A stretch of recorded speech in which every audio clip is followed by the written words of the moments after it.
Hello good morning friends. வாங்க இன்னைக்கு நம்ம எம்வி விலாக்ஸ் ஆஃப் மலர்விழி சேனலில் நம்ம பார்க்குறது சங்கரா மீன் குழம்பும் மீன் வறுவலுங்க. இந்த சங்கரா மீன் குழம்பு வந்து நான் தேங்காய் பால் ஊற்றி செய்கிறேங்க. அதுக்கு என்னோடய ஃபுல் ப்ரிப்ரேஷன், இந்த மீன் குழம்பும் மீன் வறுவலையும் ஃபுல் ப்ரிப்ரேஷன் பார்க்கணும். நம்ம சேனலில் போய் ஃபுல் வீடியோவும் ஸ்கிப் பண்ணாமல் பாருங்கள். அப்போ தான் இதோட ஃபுல் ப்ரிப்ரேஷனும் உங்களுக்கு தெரியும். நான் என்னென்ன பொருள் போட்டு எந்த அளவில் போட்டு எப்படி செய்கிறேங்கிறத ஃபுல்லாக நீங்களும் பார்த்துட்டு இதேமாதிரி நீங்களும் ஒரு தடவை ட்ரை பண்ணி பாருங்கள்.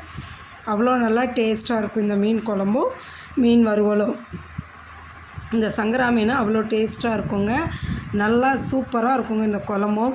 மறக்காமல் நீங்களும் ட்ரை பண்ணி பார்த்துட்டு எப்படி இருக்குன்னு எனக்கு கமெண்ட் செக்ஷனில் சொல்லுங்கள். உங்கள் ஃப்ரெண்ட்ஸ் அண்ட் ரிலேட்டிவ்ஸ்க்கு ஷேர் பண்ணி விடுங்க. தடவை நம்ம சேனலுக்கு வர மாதிரி இருந்ததுன்னா மறக்காமல் சப்ஸ்கிரைப் பண்ணுங்கள். அப்போ தான் என்னோடய புது வீடியோ உங்களுக்கு அப்டேட் ஆகும். Okay, thank you viewers.